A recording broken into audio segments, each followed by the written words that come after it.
What I am about to share with you may completely change the way you look at the spiritual world.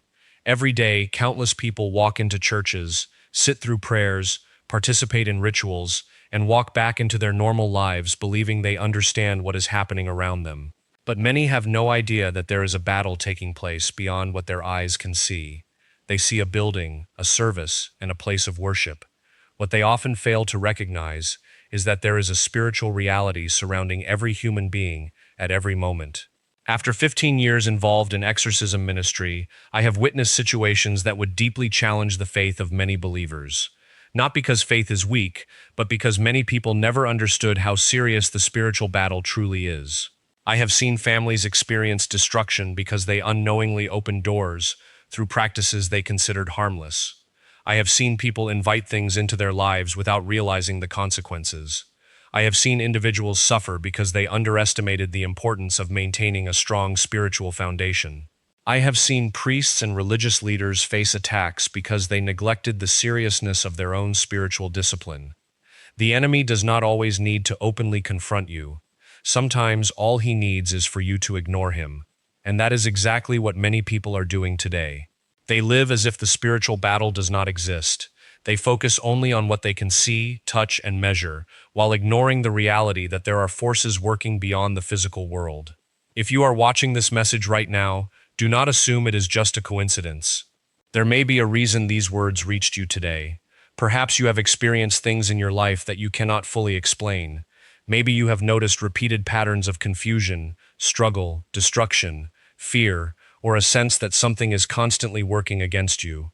Many people experience these things but never stop to consider the spiritual dimension behind them.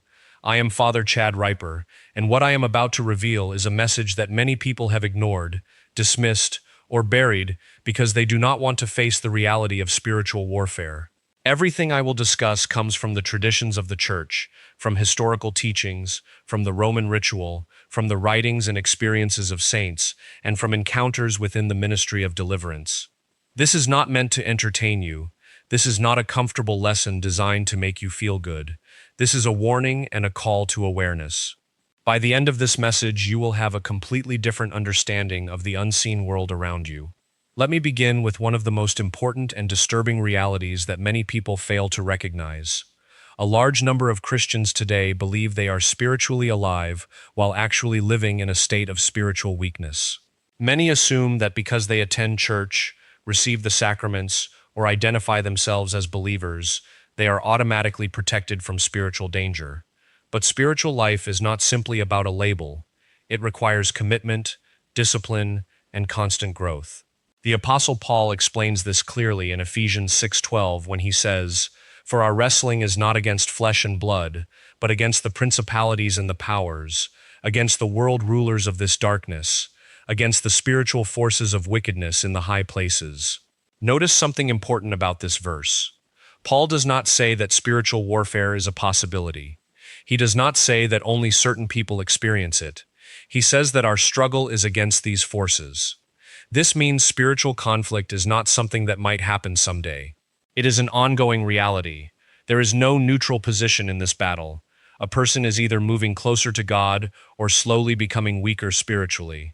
There is no place where someone can simply stand still and remain unaffected. The spiritual life requires movement, because neglect creates vulnerability. One of the most surprising things people discover when studying spiritual warfare is that the demonic realm operates with far more organization than many believers realize. The forces of darkness are not random or chaotic. According to traditional Christian understanding, fallen angels maintain a hierarchy. They have different levels of authority and influence. They operate according to strategies rather than meaningless actions. The Church's traditional teachings on demonology, drawn from early Christian writers, theological scholars, and centuries of experience in exorcism ministry, describe fallen angels as beings who retained their natural abilities and order even after their rebellion against God.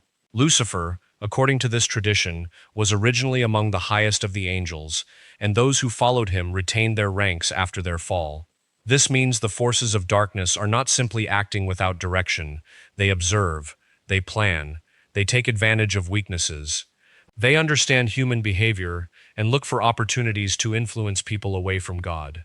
Think about what this means. While many people are living their daily lives unaware of any spiritual conflict, there may be forces studying their habits, recognizing their weaknesses, and attempting to exploit their vulnerabilities. They understand where people are most likely to fall. They understand the areas where individuals struggle the most. Jesus himself warned about this reality in John 10:10, when he said, "The thief comes only to steal, kill, and destroy." The enemy's purpose is not simply to make life slightly more difficult. The goal is destruction. The goal is to separate people from God, weaken their faith, and prevent them from living according to their purpose. Throughout my ministry, I have encountered situations where destructive patterns appeared to continue through generations of families.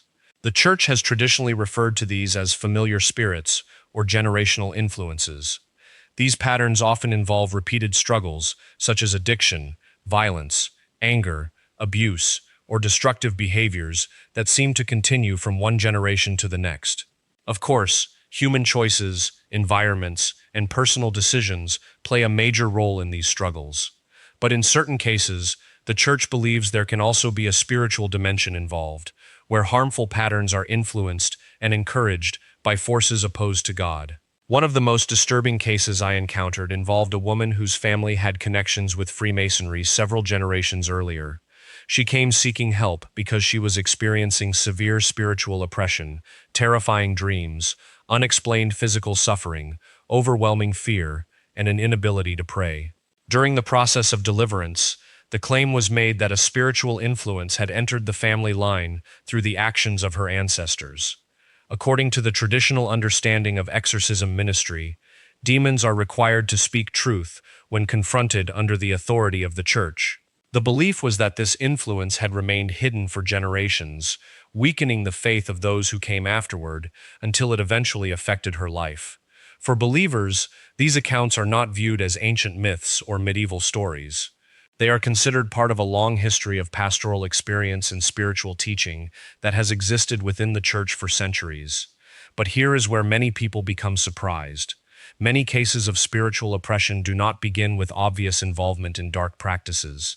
They often begin with things people consider completely normal, things that are accepted by society, things that many people believe are harmless.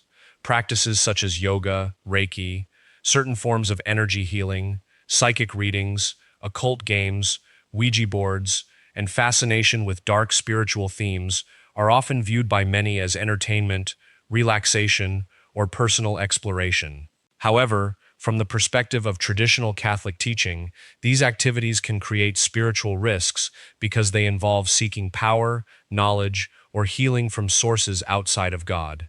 The idea behind this teaching is simple. Just as a person enters a house through a physical door, spiritual influences are believed to enter through certain openings. The belief is that evil does not simply force its way into a person's life without any connection. Instead, there must be some kind of permission, invitation, or opening. The Church describes this concept as a legal right. According to this understanding, demonic forces attempt to claim influence based on choices, actions, or invitations that create an opportunity for them to operate.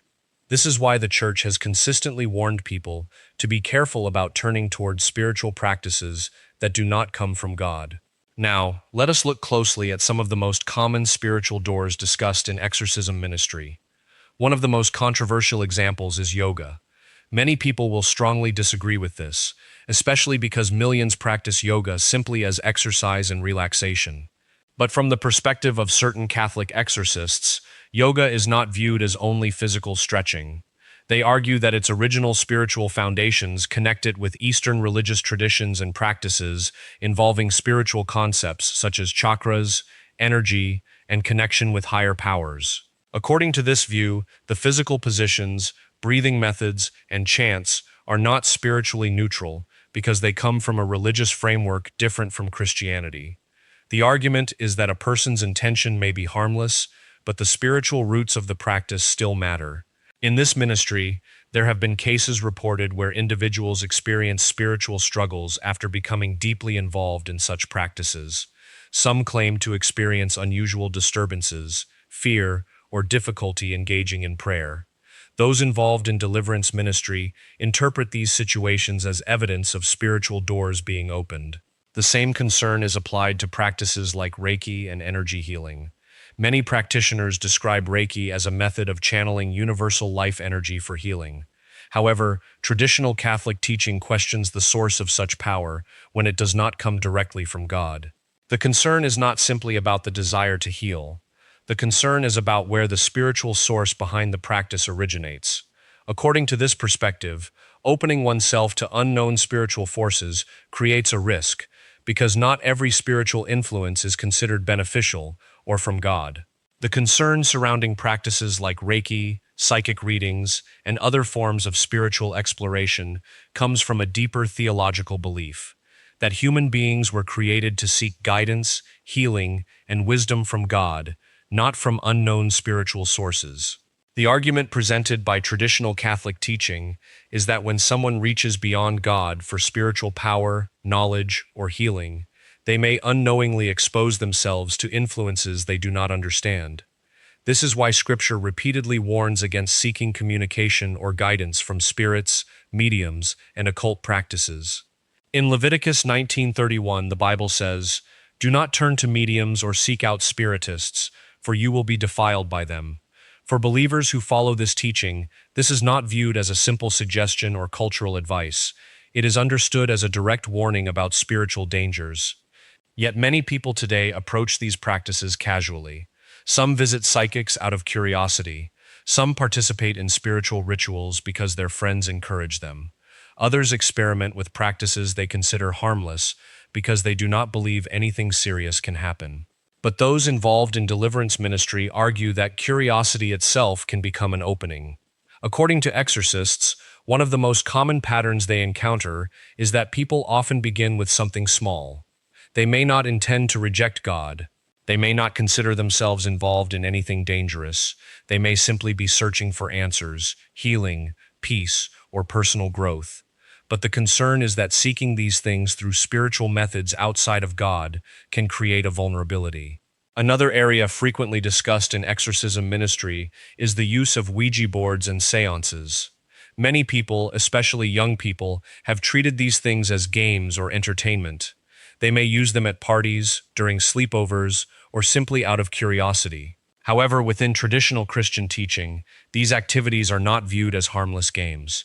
The reason is that they are designed around communication with spirits. The belief is that when someone invites a spiritual presence to respond, they cannot guarantee what kind of spirit is answering. The argument is that deceptive spirits may present themselves as something harmless while hiding their true nature. Many cases reported by deliverance ministers involve individuals who claim they experienced fear, anxiety, nightmares, or spiritual disturbances after participating in these activities. Whether someone believes these accounts literally or views them symbolically, the message from the Church has remained consistent. Do not intentionally seek communication with unknown spiritual forces. Another major concern in modern culture is the constant exposure to darkness through entertainment. This includes horror movies, occult-themed video games, dark fantasy content, and media that focuses heavily on demonic imagery. This does not mean every person who watches a frightening movie or plays a fictional game is automatically spiritually harmed. Many people engage with fictional stories without any negative consequences. However, some religious leaders warn that constantly filling the mind with violent, disturbing, or spiritually dark images can affect a person's thoughts, emotions, and spiritual sensitivity. The Apostle Paul gives guidance in Philippians 4:8 when he says to think about whatever is true, noble, right, pure, lovely, and admirable. The principle behind this teaching is that what we repeatedly consume influences the way we think and the way we see the world. The important point is that ignorance does not necessarily protect someone from consequences. If a person unknowingly walks into danger, the danger does not disappear simply because they did not recognize it. This is why awareness matters. A person cannot avoid a problem they do not believe exists. The enemy, according to Christian teaching, benefits from people remaining unaware. If someone does not believe spiritual doors exist, they will never consider whether those doors need to be closed. For those who believe they have been involved in these practices, the traditional Catholic response is not fear but action. The recommendation is to reject anything connected with those practices, seek confession, Pray for protection, ask for spiritual guidance, and remove objects connected with activities that conflict with their faith. The purpose, according to this perspective, is not to create panic. It is to encourage spiritual responsibility. At this point, it is important to understand something else that many people misunderstand: what exorcism actually is. Popular culture has created a dramatic image of exorcism through movies and entertainment. Many people imagine extreme scenes filled with chaos, special effects, and terrifying events. But according to the Church, authentic exorcism is very different. Before understanding exorcism itself, it is necessary to understand the different categories of spiritual attack that are traditionally recognized: possession, oppression, obsession, and infestation. Possession is considered the most extreme and rare form of demonic activity. In this situation, the belief is that a demon exercises control over a person's physical body, while the person's intellect and free will remain their own. The individual is not considered to have lost their identity, but the demon influences their physical abilities. Traditional accounts of possession describe unusual events such as speaking languages the person never learned, displaying unnatural strength, or revealing knowledge that they should not normally possess. However, the Church emphasizes that genuine cases of possession are uncommon and require careful investigation. Before an exorcism is approved, the Church typically requires that natural explanations be ruled out. Psychological, medical, and emotional conditions must be considered because not every unusual experience has a spiritual cause. Oppression is different because it does not involve direct control of the body. Instead, it is described as an external attack that affects a person's life through suffering, confusion, fear, temptation, or unusual difficulties.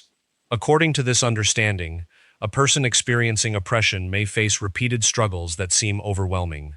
They may experience intense emotional distress, constant obstacles, spiritual dryness, or patterns of suffering that appear difficult to explain.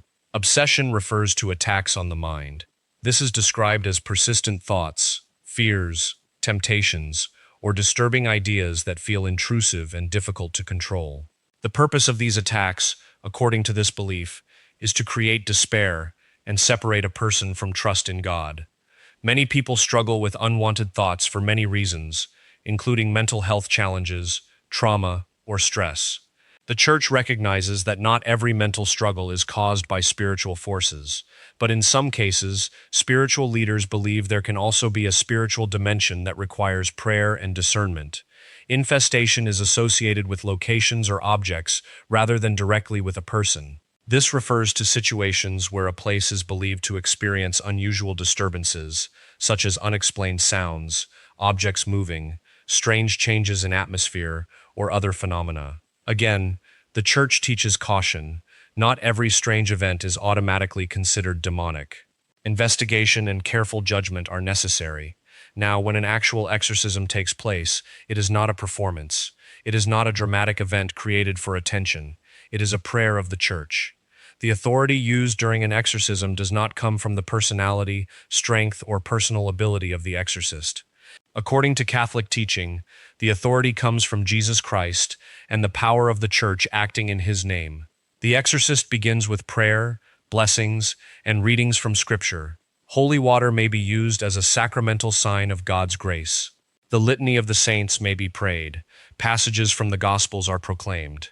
Every action is centered on prayer and the authority of Christ.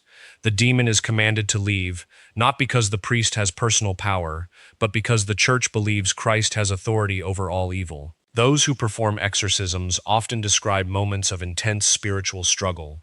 They report resistance, anger, and manifestations that appear beyond ordinary explanation. But they also describe something else, the moment when freedom comes. They describe seeing people who were suffering for years experience peace, relief, and a renewed connection with God. They describe families witnessing a transformation as fear gives way to hope. For those involved in this ministry, the greatest lesson is not the power of darkness. It is the greater power of God. And this leads to one of the most important messages from exorcists. The strongest defense against evil is not simply finding an exorcist when a crisis happens. The strongest defense is living a life connected to God before the crisis begins. A person who regularly prays, receives the sacraments, seeks forgiveness, and remains close to God is believed to be far more protected than someone who ignores their spiritual life until a problem appears. The greatest protection a person can have against spiritual darkness is not fear, it is not obsession with evil. It is not constantly searching for signs of the enemy everywhere. According to the teachings of the Church, the strongest defense is a life deeply rooted in God's grace. A person who remains connected to God through prayer, repentance, and faithful living builds a spiritual foundation that cannot easily be shaken. This is why many exorcists emphasize that their ministry is not the first solution. The goal is not for people to become dependent on exorcists every time they experience difficulty. The goal is for people to understand that every Christian has access to powerful spiritual weapons through their relationship with God. Frequent confession, participation in the Eucharist, daily prayer, and devotion to the Blessed Virgin Mary are considered essential parts of this spiritual protection.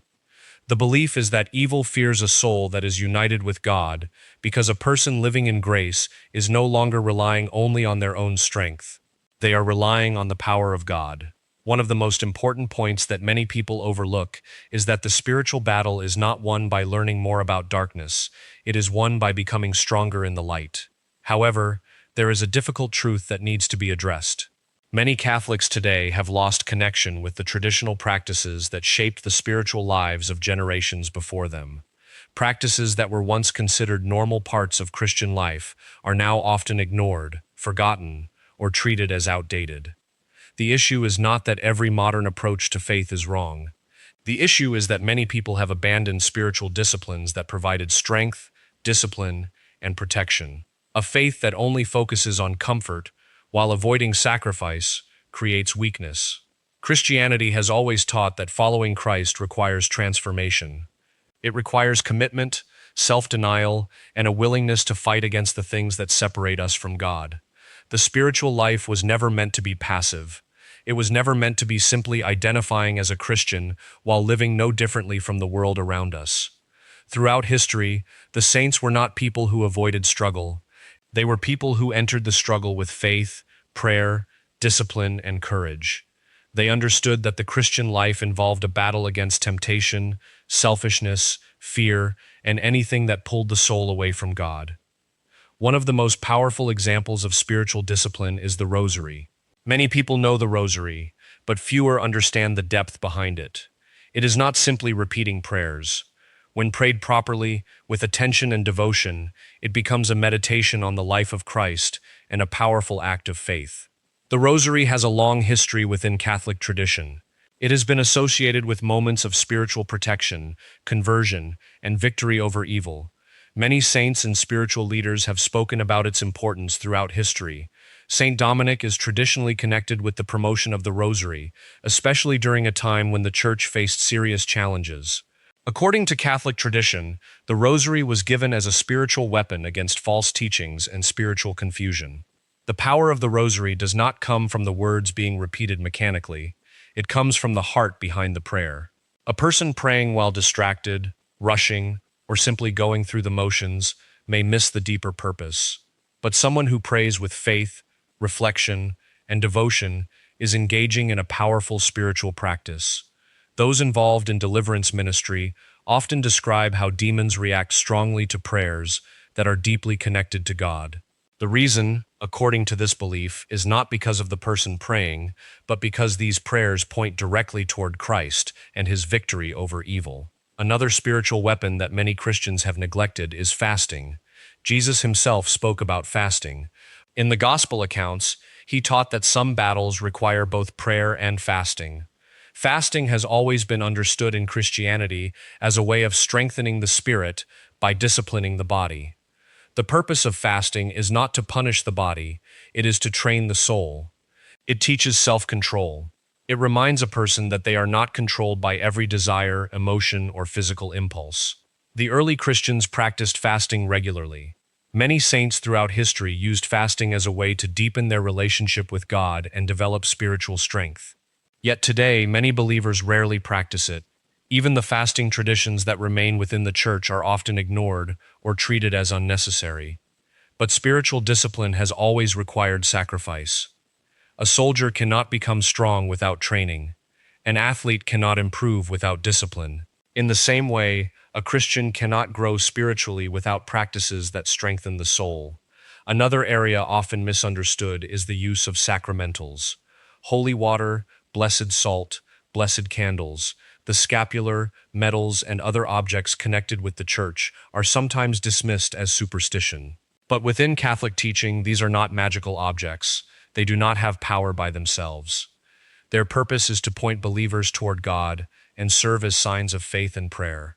The Church teaches that sacramentals are reminders of God's presence and channels through which believers can receive grace when used with genuine faith. This is why many traditional Catholics have their homes blessed, use holy water, and keep religious objects as reminders of their commitment to God. The goal is not to place trust in an object instead of God. The object itself is not the source of power. The source is God, and these practices help believers remain connected to Him. Another subject that often creates strong reactions is the discussion of the traditional liturgy. Many Catholics believe that the traditional Latin Mass contains a unique sense of reverence, mystery, and spiritual focus. Supporters argue that its prayers, silence, symbolism, and structure create an environment centered completely on worship and the greatness of God.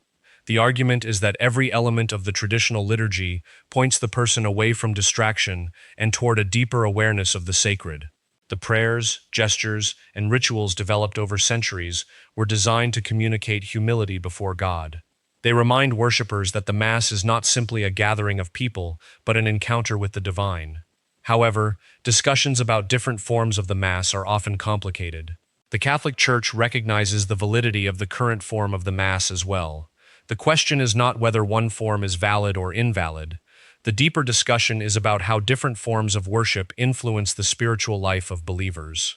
Some traditional Catholics argue that certain changes in worship created a loss of reverence and contributed to a weakening of faith among many people. They believe that when sacred traditions are reduced or removed, people can lose a deeper sense of mystery and devotion. Others emphasize that renewal and accessibility are also important parts of reaching people with the message of Christ. Regardless of where someone stands in this discussion, one point remains clear. Worship that leads people closer to God should always be approached with seriousness, respect, and faith. Those involved in spiritual warfare ministry often say they notice patterns among people who experience fewer spiritual struggles. They describe these individuals as people who maintain consistent prayer lives, regularly seek forgiveness, receive the sacraments, practice humility, and remain committed to their faith. On the other hand, they often observe that people become more vulnerable when they completely abandon spiritual practices and distance themselves from their relationship with God. The message is simple. A person who removes every spiritual protection should not be surprised when they feel spiritually weak. For years, many people have been convinced that these traditional practices are unnecessary. They have been told prayer is outdated, confession is unnecessary, fasting is extreme, and devotion is simply old-fashioned. But those who defend these practices argue that this is exactly why they matter. They believe the enemy benefits when believers abandon the very habits that strengthen them. A soldier who throws away his weapons becomes vulnerable. A person who ignores their spiritual life becomes vulnerable. The call is not to live in fear, the call is to return to spiritual seriousness, because according to the teachings of the Church, the battle is real, but so is the victory that comes through Christ.